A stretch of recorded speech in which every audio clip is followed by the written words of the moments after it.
Assalamualaikum warahmatullahi wabarakatuh. Pada kesempatan kali ini saya akan sedikit menjelaskan tentang persamaan trigonometri dasar, di mana materi ini adalah materi dari aljabar dan trigonometri. Baik, seperti apa? Nah, materi ini misalkan pada fase-fase bulan, kita sering bertanya bagaimana kita bisa menjelaskan fase-fase bulan. Mengapa bentuk bulan yang terlihat dari bumi itu berubah-ubah? Kemudian kapan kita melihat bulan baru, bulan sabit, dan bulan purnama? Nah, ini akan kita bahas secara trigonometri dan nanti di akhir akan kita lihatkan seperti apa bentuknya. Nah, persamaan trigonometri sederhana itu, ketika menyelesaikan sembarang persamaan trigonometri, maka yang harus kita lakukan adalah mengubah persamaan tersebut ke dalam persamaan trigonometri sederhana. Nah, bentuk yang paling simpelnya adalah kita misalkan Tx sama dengan C, di mana T adalah fungsi trigonometri dan C adalah konstanta.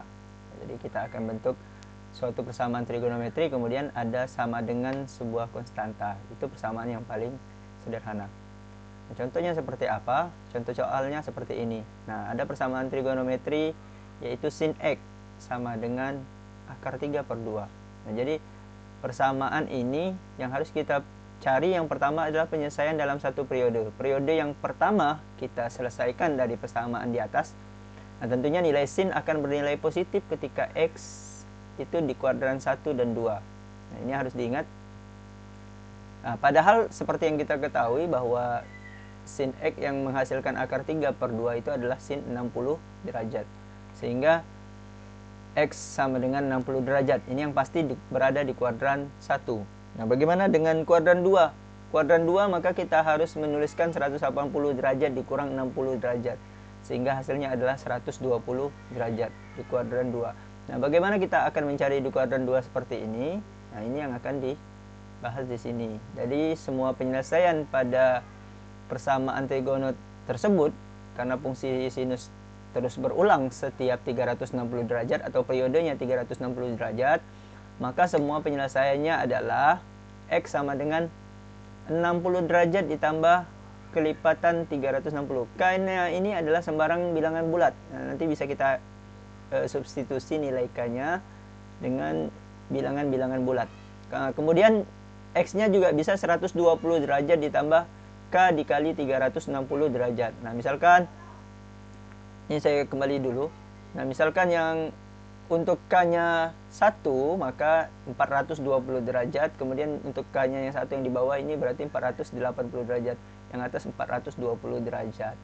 Nah, jadi 420 derajat juga menghasilkan sin X tadi sama dengan akar 3/2. Jadi itu maksudnya. Nah, kemudian selanjutnya kalkulator grafik. Nah, seperti apa? Kita lihat persamaan fungsi sinus. Nah, ini secara umum penyelesaian umum fungsi sinus. Nah, seperti yang tadi dijelaskan kenapa harus 180 derajat dikurang. Nah, di sini misalkan sin X sama dengan sin theta, maka X sama dengan theta ditambah K dikali 360 derajat. Nah, jadi di sini ada 360 derajat. Berlaku untuk kelipatan 360 derajat. Atau untuk di kuadran 2-nya, X sama dengan 180 derajat dikurang theta ditambah K dikali 360. Jadi ada 180 derajat dikurang untuk kuadran 2. Dimana K-nya adalah sembarang bilangan bulat. Jadi ingat, K-nya ini adalah bilangan bulat. Bisa dimasukkan negatif 1, 0, 1, 2, dan seterusnya sesuai dengan batas dari fungsi tersebut. Ingat catatannya bahwa theta ini dalam radian, maka ketika tetanya dalam radian maka 360 derajat di sini harus kita ubah menjadi 2V. Jadi K dikali 2V. Karena ini dalam sudut derajat, nah maka dia 360 derajat. Namun jika dalam radian maka ini harus diganti 2V. Misalkan latihan soalnya, silahkan Bapak Ibu coba bagaimana menghasilkan sin X sama dengan negatif setengah. Ingat, negatif itu nilai sin berada di kuadran berapa, karena itu adalah kunci dari penyelesaiannya. Silahkan dicoba ya latihan soal tadi. Nah, yang kedua, bagaimana jika persamaan kosinus?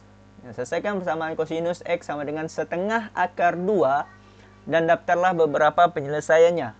Jadi nanti di sini tidak ada batasan berapa nilai sudutnya, maka kita bisa bebas untuk menentukan berapa sudutnya. Misalkan pembahasannya, cari penyelesaian dalam satu periode. Nilai cos X bernilai positif. Nah, ingat, cos itu positif di kuadran 1 dan 4. Nah, seperti yang kita ketahui bahwa setengah akar 2 ini adalah kosinus dari 45 derajat. Maka kosinus 45 derajat sama dengan setengah akar 2. Sehingga tetanya itu kita anggap 45 derajat untuk berada di kuadran 1. Nah, bagaimana dengan di kuadran 4? Kuadran 4, nilai teta itu adalah negatif 45 derajat. Atau kuadran 4, itu bisa kita jadikan 315 derajat. Nah, jadi semua penyelesaiannya karena fungsi kosinus berulang setiap 360 derajat, berulang terus sama seperti sinus tadi, periodenya 360 derajat, maka penyelesaian persamaan yang diberikan adalah X sama dengan 45 derajat ditambah K dikali 360, kemudian X sama dengan negatif 45 derajat ditambah K dikali 360. Nah, dapatnya ini dari tadi ya, dari yang 45 derajat dan negatif 45 derajat, kuadran 1 dan kuadran 4. K-nya adalah sembarang bilangan bulat. Nah, misalkan kita substitusikan Bapak Ibu, negatif 1 dimasukkan di substitusikan ke K yang bagian atas, maka hasilnya adalah negatif 315. Sedangkan ketika kita substitusikan ke bawah, maka nilainya adalah negatif 405 derajat. Nah, karena ini tidak ada batasan nilai kosinus sudut kosinusnya dari 0 sampai 2V atau 360, maka dia bisa kita masukkan sampai berapapun. Ini beberapa contoh saja ketika kita substitusikan nilai K-nya menjadi negatif 1, 0, 1, dan 2. Nah, kemudian bagaimana dengan K sama dengan 0? Nah, ketika kita mensubstitusikan K-nya 0, maka di sini menjadi 0, 45 derajat ditambah 0 itu 45 derajat, dan negatif 45 derajat ditambah 0 itu juga negatif 45 derajat. Sehingga hasilnya ini negatif 45 untuk yang X yang kuadran 4, 45 untuk X kuadran yang atas atau kuadran 1. Nah, begitu seterusnya ketika kita substitusikan 1 jadi 405, substitusikan 1 menjadi 315, dan seterusnya. Nah, nanti ketika yang diminta itu batasnya dari 0 derajat sampai 360, maka yang memenuhi adalah 45 derajat dan 315 derajat. Khusus bagi yang ada batasan dari 0 sampai 360. Nah, tapi karena di contoh ini kita ingin melihatkan beberapa nilai X yang memenuhi, ketika K-nya kita ganti-ganti dengan nilai K bilangan bulat, maka inilah hasil X yang bisa kita tuliskan. Dan masih banyak lagi bisa kita ganti, K-nya sama dengan 5, 6, seterusnya sesuai dengan kebutuhan dan kapan K-nya bisa kita substitusikan ke sini sesuai dengan batasan dari soal. Nah, kemudian kalkulator grafik yang berikutnya, fungsi kosinus. Ingat, fungsi kosinus itu penyelesaian umumnya kosinus X sama dengan kosinus theta, maka X-nya sama dengan theta ditambah K dikali 360 derajat, atau X sama dengan negatif theta ditambah K dikali 360 derajat. Jadi ada negatif theta dan theta-nya sendiri. Sama seperti tadi, K-nya bilangan bulat. Nah, catatannya juga sama seperti di sinus. Kalau theta-nya dalam bentuk radian, maka gantilah 360 derajatnya dengan 2V. Jadi 360 derajat ini sama dengan 2V ketika dalam theta-nya dalam radian. Nah, ini juga sudah dijelaskan di sinus tadi. Nah, silakan dicoba latihan soalnya, yaitu selesaikan persamaan berikut, kemudian tuliskan beberapa penyelesaiannya untuk kosinus X sama dengan negatif setengah. Nah, jadi kita harus ingat kapan nilai kosinus X itu bertanda negatif. Selanjutnya, contoh soal yang berikutnya yaitu tangen.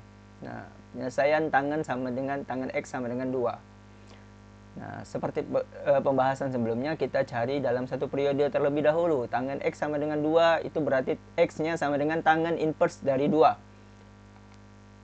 yaitu 63,4 derajat. Nah, penyelesaian tersebut merupakan satu-satunya penyelesaian dalam satu periode. Jadi tidak ada penyelesaian yang lain. Kira-kira tangen X itu sama dengan 2 sekitar 63,4 derajat. Nah, untuk mencari semua penyelesaiannya, maka kita harus masukkan periode tangen. Periode tangen itu berbeda seperti periode sinus dan kosinus ya. Kita menggunakan 180 derajat. Nah, ketika di sinus dan kosinus 360 derajat, maka di tangen itu 180 derajat. Maka semua penyelesaiannya adalah 63 derajat ditambah K dikali 180 derajat.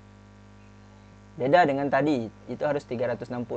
Nah, bagaimana kalkulator grafik untuk fungsi tangen? Fungsi tangen ini cuma satu-satunya berbeda dengan sinus dan kosinus tadi yang punya dua penyelesaian. Nah, di fungsi tangen penyelesaian umum persamaannya itu hanya satu, yaitu jika tangen X sama dengan tangen theta, maka X sama dengan theta ditambah K dikali 180 derajat. Jadi yang perlu menjadi catatan adalah 180 derajat. Jika tadi 360 derajat, maka di sini ada pergantian periode yaitu 180 derajat khusus tangen. Di mana K-nya sama seperti tadi, yaitu sembarang bilangan bulat. Nah, silakan Bapak Ibu coba bagaimana menyelesaikan persamaan umum 2 ditambah akar 3. Tangen X sama dengan 2 ditambah akar 3 dengan cara yang telah disebutkan di atas. Sekarang dengan cara pemfaktoran. Nah, ini agak berbeda dengan tadi, tapi fungsi trigonometri yang sederhananya tetap sama. Di sebelah kiri ada fungsi trigonometri dan di sebelah kanan ada konstanta yaitu 0. Bagaimana kita menyelesaikan? Yaitu dengan pemfaktoran. Bagaimana memfaktorkan 2 sin kuadrat X ditambah sin X dikurang 1? Nah, ini sama seperti kita memfaktorkan persamaan kuadrat. Nah, maka kita faktorkan bentuk pada ruas kiri. Yang bentuk ini 2 sin kuadrat ditambah 2 sin kuadrat X ditambah sin X dikurang 1 sama dengan 0. Kita faktorkan menjadi 2 sin X dikurang 1 dikali sin X tambah 1. Jadi di sini kita harus memfaktorkan sama seperti fungsi persamaan kuadrat. Nah, setelah dapat ini, maka kita akan mendapatkan dua persamaan sin. Yaitu sin yang pertama sin X sama dengan setengah, kemudian yang kedua sin X sama dengan negatif 1. Kembali ke yang pertama tadi, persamaan fungsi sinus, maka kita ingat bahwa periode fungsi sinus adalah 360 derajat, sehingga kita tentukan penyelesaiannya untuk 0 sampai 360. Untuk sin X sama dengan setengah, seperti yang kita ketahui, X-nya adalah 30 derajat, atau 150 derajat. 150 dapat dari mana? Semoga masih ingat tadi, yaitu 180 dikurang 30 untuk sinus. Nah, sama yang kedua, sinus X sama dengan negatif 1. X sama dengan 270 derajat, karena negatif 1. Jadi penyelesaian persamaan yang diberikan adalah 30 derajat, 150 derajat, 270 derajat. Kenapa yang ini tidak ada yang keempat? Seharusnya masih juga untuk sinus yang negatif 1 itu hanya ada di periode di nilai X sama dengan 270. Dan akan terjadi pengulangan lagi nanti di 630. Jadi sudah lepas dari 360. Jadi penyelesaiannya ada 3 ini dan akan menyesuaikan dengan nilai K yang kita substitusikan. Jadi seperti itu. Nah, latihan soalnya silakan dicoba faktorkan dengan cara pemfaktoran kosinus kuadrat X dikurang cos X sama dengan 0. Oke, baik. Pertanyaan reflektif. Nah, kira-kira apa yang membedakan antara membuktikan identitas trigonometri dan menyelesaikan persamaan trigonometri? Nah, silahkan komentar di kolom komentar pada deskripsi video ini. Apa kira-kira yang membedakannya? Nah, bagaimana kalian melihat penyelesaian persamaan 2 sin kuadrat X dikurang 1 sama dengan 0 dalam selang 0 sampai 2V. Jadi kita menggunakan radian dengan menggunakan kalkulator grafik. Silakan komentar di kolom komentar yang telah disediakan. Nah, kembali ke fase-fase bulan yang di awal. Jika sudut yang dibentuk oleh matahari, bulan dan bumi dan bulan itu adalah theta, maka nilai F sama dengan setengah dikali 1 dikurang cos theta itu adalah menentukan bentuk bulan. Nah, misalkan bulan baru, maka F-nya 0 karena cos-nya adalah 0. Jadi cos 0 itu 1, 1 dikurang 1 itu 0, sehingga F-nya setengah kali 0. Bulan sabit 0,25. Bulan kuartil awal atau akhir itu 0,5, atau bulan purnama itu 1 karena cos-nya 90 derajat, 180 derajat. Nah, akan kita lihat seperti ini kira-kira fase bulan. Nah, dia akan berputar seperti itu, akan kembali ke orbit awalnya. Nah, demikian penjelasan materinya, semoga bermanfaat dan bisa diterapkan dalam kehidupan sehari-hari.